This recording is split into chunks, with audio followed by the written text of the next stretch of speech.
Ladies and gentlemen, welcome back to On the Mic with Mike, the premier business radio program in Central VA. My name is Mike King. I'm your host. Thank you for being here with us. You could be anywhere doing anything else, but we appreciate you stopping back. On the Mic with Mike, we highlight and support all small businesses. We'd like to thank our show sponsors, whether it's Tom Childry, the credit card guy, Rob White, Fast Signs, Andy Taylor, Junk Luggers. We also have Jerry Howard with Intrepid Impact Team, as well as who else do we have? We have out there, we have Jerry Howard, as I said, and we also have the Davises, which is Anchor In. I'd like to thank them for sponsoring the program, as far as the Women's Business Resource Center over at Virginia Union, our good friend, Dr. Danny. So Rob White, as I formerly mentioned, owner of Fast Signs, he is a friend of the program, and he tells me, Mike, I got somebody you gotta talk to. And when Rob White says that, what does Mike King do? All righty, sir, welcome to the program. And I always say it's a business show. Let us get your elevator pitch. Who are you and what do you do? Oh, thank you so much, Mike. Thank you for having me here. I'm a writer. I wrote a book that just came out last December, and the title of the book is Much Like Joseph.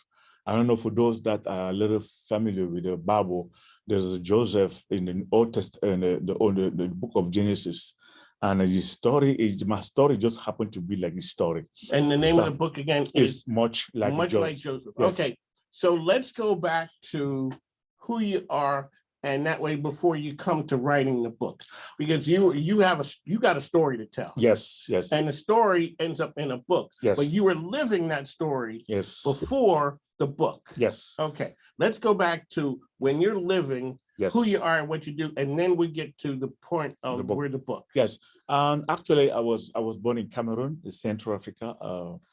Cameroon is near to Nigeria, and by God's grace, I came to the United States in 2002, and since I love the military so much, I joined the military the same year. I'm not going to say nothing. We already had this conversation. Yes. You joined the Navy. I understand, everybody couldn't go to the Army. Everybody couldn't go to the Army. I don't know the Navy is for smart people anyway. That is true. Shout out to the Navy folks out there. So, and you did 10 years in the Navy. Yes, I did 10 years in the Navy. How did the Navy have an impact on your life? Oh, the Navy have so much impact in my life. Actually, even the book that I wrote, it came out, my inspiration comes from a lot of folks in the Navy. Because every time I was telling my story to folks, my friend in the Navy, they always came out with a conclusion that my story is just like the story of Joseph. So that's how the book came about, Much Like Joseph, from Pig to Glory. So you're talking to people now, I've been in the military. I don't need to have been in the Navy, but people talk about all kinds of stuff. Yes. GIs talk about all kinds of stuff. Yes. Some good, some not so good, whatever. But you're telling people your story, and they're saying my story, my life story to people. And people are saying it's just like Joseph. It's just like the story of Joseph in the Bible. Okay. So now you're in the Navy. At what point do you consider writing the book? Now, I was in the Navy, and I went to a diploma in Iraq in 2007, 2006. I spent a year down there in Iraq. So when I came home, my little daughter, when I left, she was little. So when I came back, she would start calling me uncle. Because she hadn't seen you. Because she hadn't seen me. Because she was seeing somebody else, and she started to call me uncle. And that's just something just changed me. I said, okay, I've served my country enough, and maybe it's time to take care of my family. So that's why I decided to get out. And so when I decided to get out, before I even get out, the Lord already put in my heart to write this story, because everybody, when I was talking to everybody about my life story, they always come up with the conclusion that your story is just like the story of Joseph. So when I got out, I decided to write the book. I got out in 2011, but I procrastinated. You know how God put something in your heart? But you kept going and you wasn't listening. Yeah. You wasn't listening to what God put on your heart. Yes, I want to listen. I want to listen. All right, so now all of a sudden you're not listening. You're being hard-headed. Yes. What was it, the point that said, you got to write it? The point was that this coronavirus,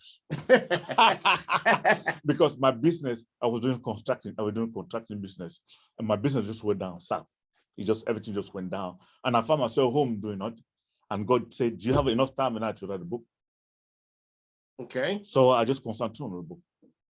So all this And time, you knew what the name of the book was going to be, right? yes, Before you wrote it. yes, before I got out of the Navy, I already had the name of the book, much like Joseph. Okay. So now let's go back and tell the folks the story of Joseph. The story of Joseph is the story of the guy that is the son of Jacob. Jacob had 12 sons. And Jacob was the son of Rachel. And Rachel was actually Jacob's love. Jacob loved. Actually, he had to work 40 years to be able to marry Rachel, because he's supposed to work 7 years to marry Rachel, but they took him, and he married the sister of Rachel instead. He married Rachel's sister. Yeah, because in the culture back then, it couldn't marry the first. It couldn't marry the little sister when the big sister is still not married. Okay. So they took him. He married the big sister. After he married the big sister, they took him, and he had to work another 7 years to be able to marry Rachel. That's how much he loved Rachel. So when he married Rachel, Rachel gave him his son Joseph, and another son Benjamin. So Jacob loves Joseph so much that he gave me a color coat. He gave me a coat that have multiple color on it. And and since he was loved by his dad, Jacob, a lot of people didn't like that. The other son didn't like that. The fact that the daddy was, all his attention was put on only Joseph. So they plotted to kill him. They plotted to get rid of him, to just kill him altogether. And on top of that, Joseph have a dream. That is, and this dream was that he's going to be running the entire family. He's going to be like on top of everybody in the family. And he explained the dream to his dad, and he explained the dream to his friend, to his brother as well. And they didn't like that. So I bet his brothers wouldn't like that, because he gonna run the show. Yeah, he was running the show, and not just that. It was the most loved. It was the one loved by his dad. So it just everything just come together, and they just hate him so much that they plan to kill him. Okay. So now that's the story of Joseph. Yes. What's your story that matches, that people got to be like, hey, I heard that story before? Yes. The story that matches the story of Joseph is that in the story of Joseph, the brother met evil against Joseph. They wanted to kill Joseph. They met evil against Joseph, but God made good. They made evil, but God made good, because when they threw him in the pit, when they tried to kill him, and one of his brother pleaded that, please don't kill him, don't kill him, but just let's sell him to slavery. So they sold him to slavery, and he went to Egypt. When he get to Egypt, he became a big man in Egypt. And he started to run the show in Egypt. So that's the same thing about my story, because I have a group of friends that hate me so much because I was leading the group, and they didn't like me. They plan to have me killed. They plan to get me fired, and they succeed to get me fired. But instead of God used that, instead of getting fired, God actually promoted me, because when I got fired, I went back home. I went back in my city where I was living. God used that opportunity to make me come to the United States. I mean, it's just a powerful story how God. So you get fired from where you were, the people didn't like you. Yes. You go back home, yes, and end up coming to the United States. End up in the United States. I don't not just that. I didn't just end up coming to the United States.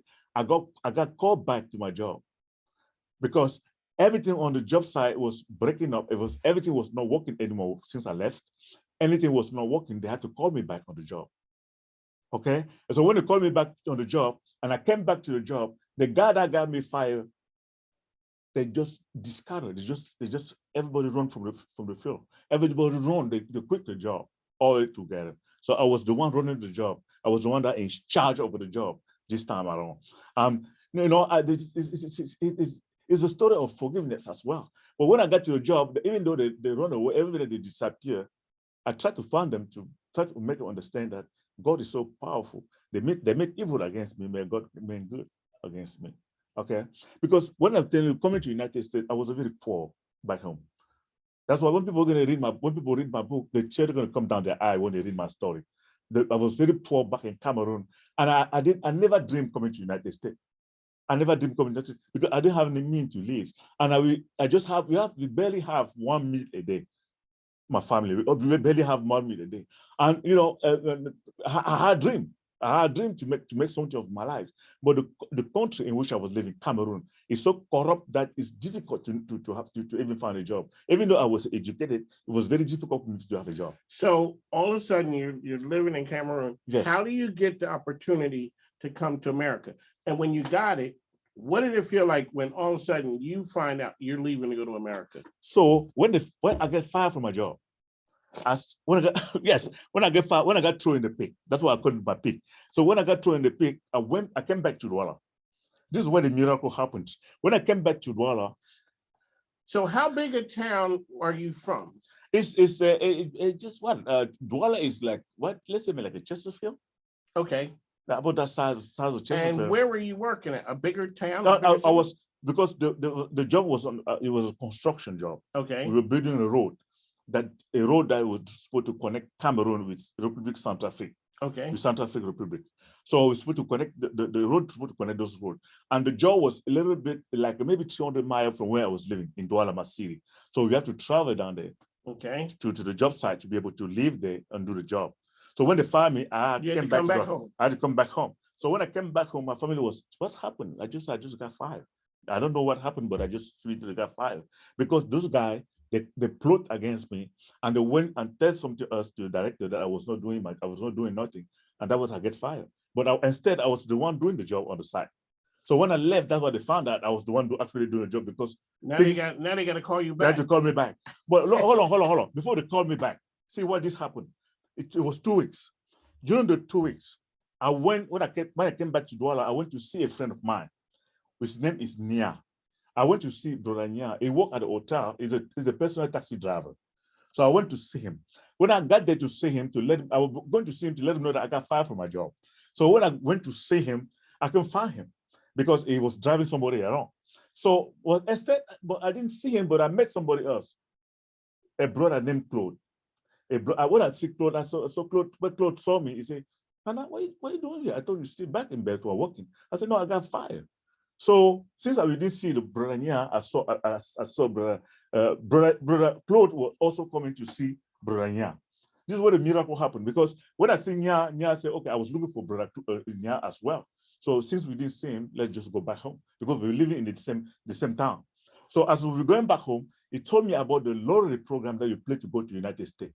A lottery program. Yes. Let me tell you something, a miracle. I never hear about the lottery, playing lottery going to the United States. I said, "What are you talking about?" He said, "Yeah, there's something called you play lottery, and if you win the lottery, you go to the United States."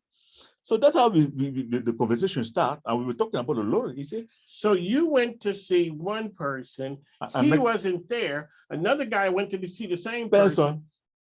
Y'all get together. Yes. He tells you about the lottery program to come to America." To come to America. I said, I was very interested.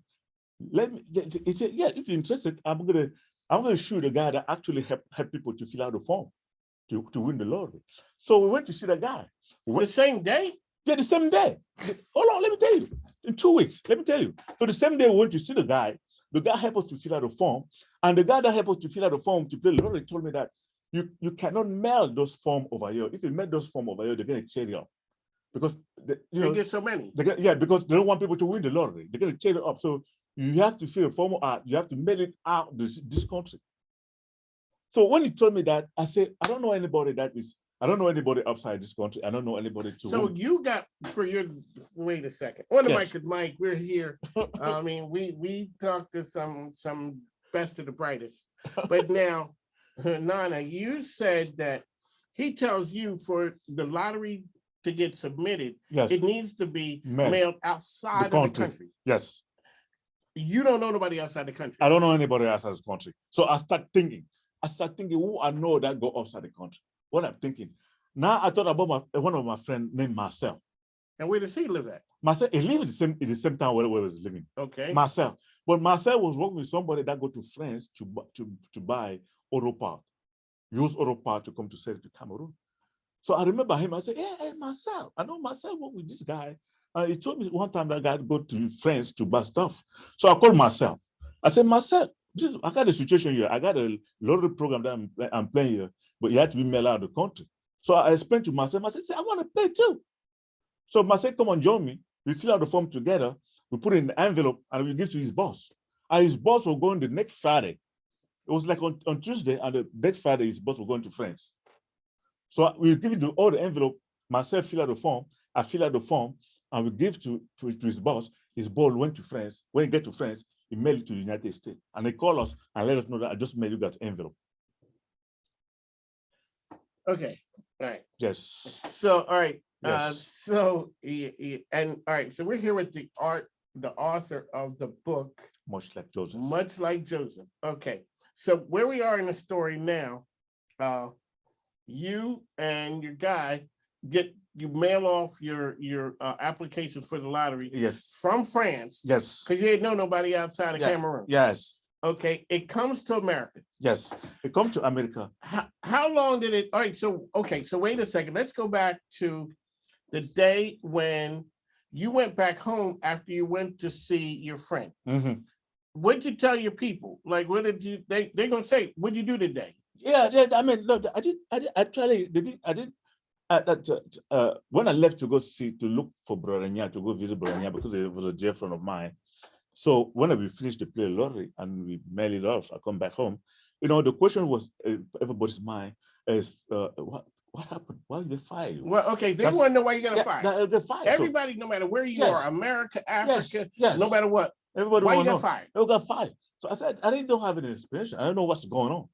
I really don't know what's going on. I just get fired. And I was the one doing the most of the job, because I was the most educated on actually in the electric department, because I was working as an electrician. So let me tell you something. So when I made the envelope, that's 2 weeks.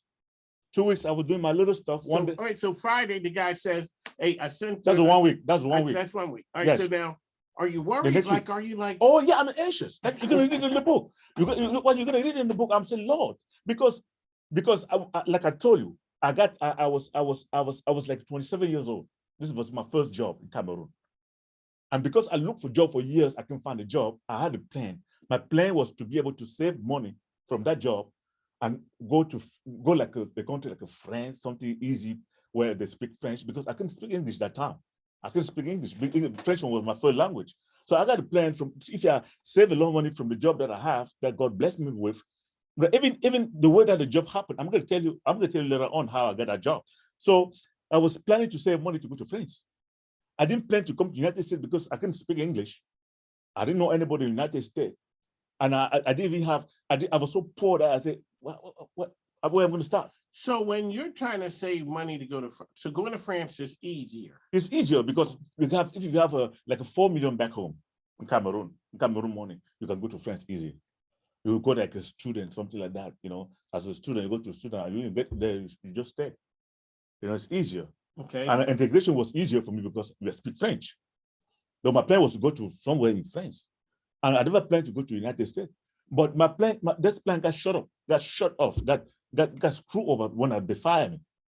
So now the letter goes to America. 1 week goes by. 2 weeks go by. You're anxious. Yeah, I'm anxious, anxious. Let me ask you. So when you told your family about the lottery, yes, what did they say? Because I didn't even tell my family about the lottery, because I didn't even believe it. I just played to play. I just it was something that was serious. I was just, let me just do it and see if it's, because I never heard it before. The family ain't gonna understand this. No, the family don't want to understand it because they don't even know. No, you didn't know. I didn't know. I didn't even believe it. I didn't believe that it's true. I was just playing to play.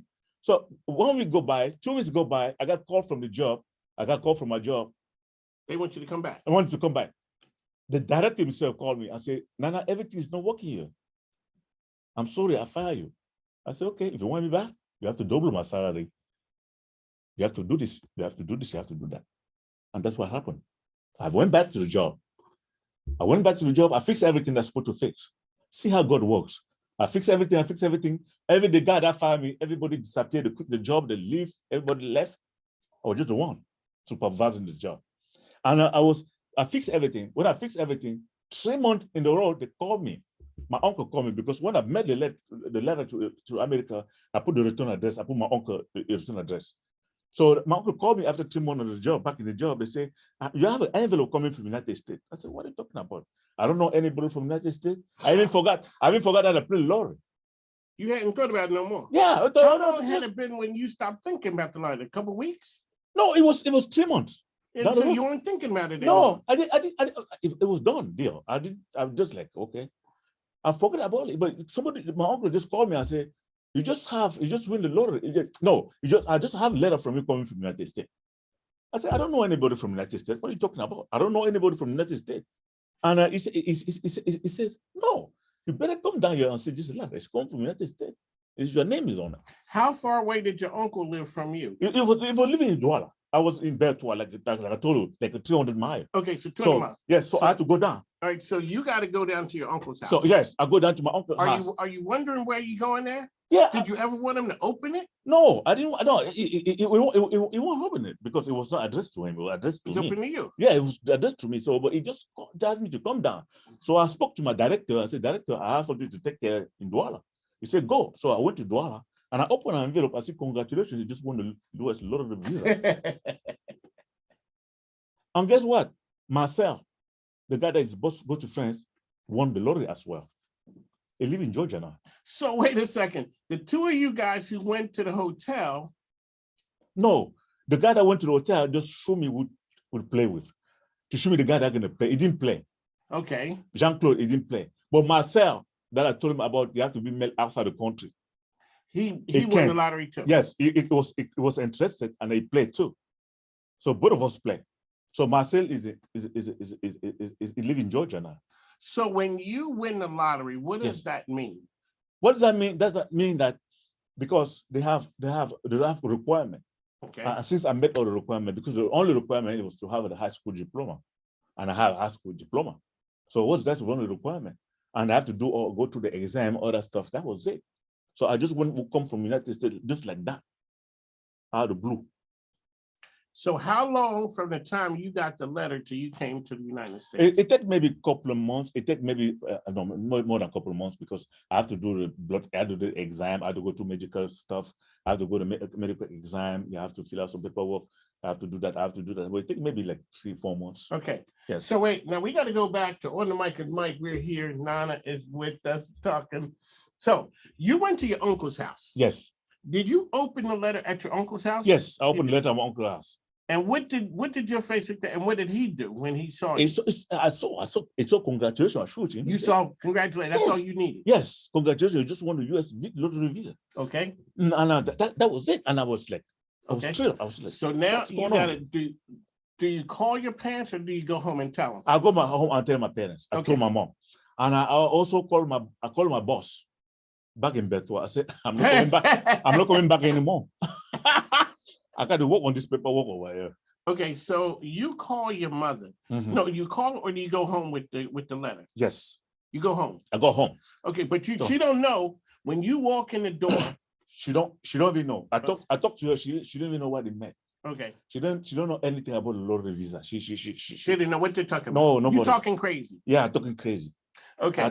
So now all of a sudden you show her the letter and it says congratulations. Now she realizes, they realizing you're going to America. It's still, she didn't believe it. It's still, she saw the letter, she said, Your parents. Yeah, your parents, I don't know. Okay. So when did it become real? Become real when I got my visa. When I have a visa stamp on my passport. Yes. Everybody believed me now at that point. Because before they thought you were just you're just messing around. Yes. So you had always had a passport? No.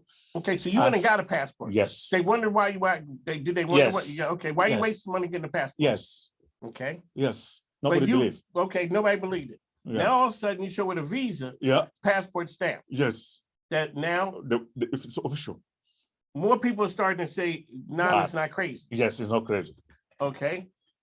How long from that point till you leave to go to America? So now I have to find money to pay for the plane ticket. Got to get the money to. But it was expensive. So it took me like a couple of months to find it, to be able to come. Why didn't you go back to you? Why did you tell a man you quit right out the back? No, because I didn't have time to go to bed. So I had to concentrate. I was like, my foot was not on the ground anymore. I was just like flying because it was a very confusing situation for me. I was not believing what was going on. Because you're ready to go to America. Yes. The only thing stopping is you ain't got a plane ticket for money. Yes. Guess what? They just fired me. They just God has me fired to come down to play the lottery and go back to work. Don't you see the miracle over there? Yes. You see powerful miracle. So when I came, I played the lottery and I won the lottery. I'd say that was it. I'm going to the United States. I tell you, I didn't know anybody in the United States. So where'd you land at in the United States? I learned in Maryland. I learned in Maryland because. And you didn't speak English? I know I couldn't speak French. I was a French speaker, okay. My first language. So I couldn't speak in English. And the funny part is that when I got here in 2002, I joined the Navy. I learned English day and night. Actually, I learned English. I took the adverb test. The test that you take to get to the. You took the adverb? Yeah, the adverb test. So, and I failed it. First time, second time I failed it. The third time they say if you fail it again, you're going to wait a year. And my age was, my age was playing on me too because I was 32 years old. And maybe the age limit was like 34. So I have to work hard to get into the military. So I studied. The first time I failed. Second time I failed. The third time I failed. The third time, when I aced the test, the third time. When I aced the test, the recruiter said, you don't believe that is me that took the test. They made me take the test the fourth time again. And I took the test for fourth time and I passed. That's how I joined the military. And guess what? When I joined the military, I went to the boot camp. The RTC in boot camp asked me to go left, I went right. Because I couldn't understand English. When he said left, I went right. He said, do you understand English? I said, no. That's why they sent me now to study English, to learn English. The Navy did? Yes, boot camp. I spent 6 months now learning English. That's how my story started. All right, on the mic, Mike, how can people find you? Okay, you got a story. Oh, it's a very powerful story. Even the part that how I got that job is very compelling. It's very compelling how I got a job. That is. Yes, very compelling. You go to see somebody. Yes. He's not there. Yes. Somebody else goes to see somebody. Yes, he's not there. He tells you. About lottery. And then you go to have a guy who sends the letter. Yes. And you get congratulations. Yes. I got a congratulations from the United States. Okay. Unbelievable.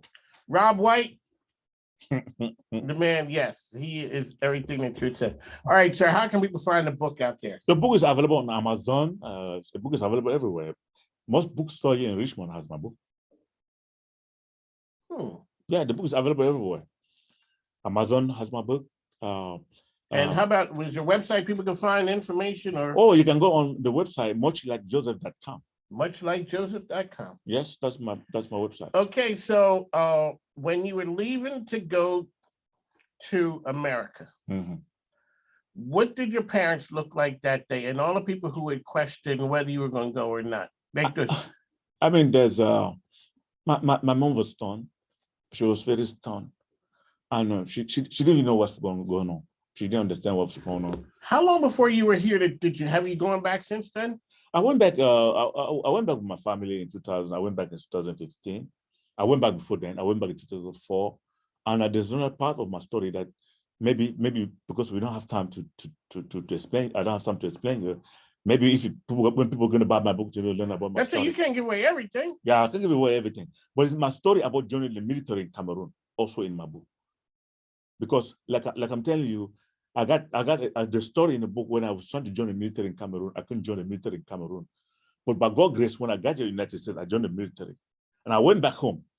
The people that